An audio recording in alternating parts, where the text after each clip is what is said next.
గురూజీ అయ్యప్ప స్వామి మాల వేస్తూ ఉంటారు కదా! అసలు మాల ఎందుకు వేసుకుంటారు? మంచి ప్రశ్నమ్మా. ప్రస్తుత కాలంలో ప్రతి ఒక్కరూ కూడా ఈ యొక్క కార్తీక మాసంలో విశేషంగా అయ్యప్ప స్వామి వారి మాలధారణ చేయడం మనం గమనిస్తూ ఉంటాం. ఈ యొక్క కార్తీక మాసానికి చాలా విశిష్టత ఉందమ్మా.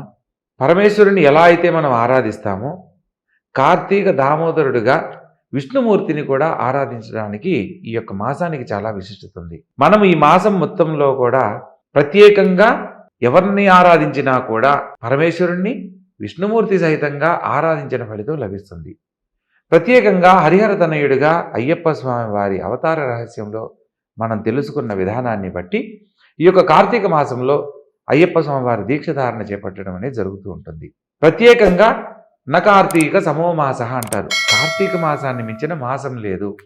సో ఈ మాసంలో మనం ఆచరించే ప్రతి ఒక్క కార్యక్రమానికి దైవ సంబంధమైన పనులు చేయడం వల్ల మనకు వంశపారంపర్యంగా కొందరికి జీవితాలలో ఎన్నో రకాలుగా తెలిసి తెలియని ఇబ్బందులు జరిగి వాటి వల్ల కొన్ని కర్మలు అనుభవించే పరిస్థితి ఏర్పడుతూ ఉంటుంది. ఆ కర్మలను తొలగించుకోవడానికి ఈ యొక్క కార్తీక మాసంలో కార్తీక స్నానాలు అనే పేరుతో బ్రహ్మముహూర్త సమయంలో స్నానం ఆచరిస్తూ ఉంటాం. ఈ యొక్క కార్తీక మాసంలో మనం ఏకభుక్తాన్ని పాటిస్తూ పరమేశ్వరునికి ధ్యానించుకుంటూ సంధ్యా సమయంలో భోజనం చేస్తూ ఉంటాం. దీన్ని నక్తము అంటారు. అంటే నక్షత్ర దర్శనం చేసిన తర్వాత చేసే భోజనాన్ని నక్తము అంటారు. మామూలుగా మనం ఏదైనా ప్రత్యేకమైన ముక్కోటి ఏకాదశి అలా ముఖ్యమైన పర్వదినాల్లో మనం శాస్త్రోక్తంగా ఉదయం నుంచి మధ్యాహ్నం దాకా స్వామివారి సేవలో ఉండి మధ్యాహ్నం శాస్త్రోక్తంగా భోజనం చేయడం జరుగుతుంది.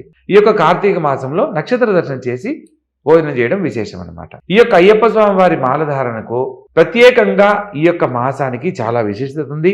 ఈ యొక్క మాలధారణ ఎందుకు చేయాలి అని అంటే మనము దీక్షలో ఉన్నాము అని ఎదుటివారికి తెలియడం కోసం మాత్రమే ఈ యొక్క దీక్ష ధారణకు మాల లేదా ఈ బట్టలు అనేది ప్రామాణికంగా చెప్పబడింది.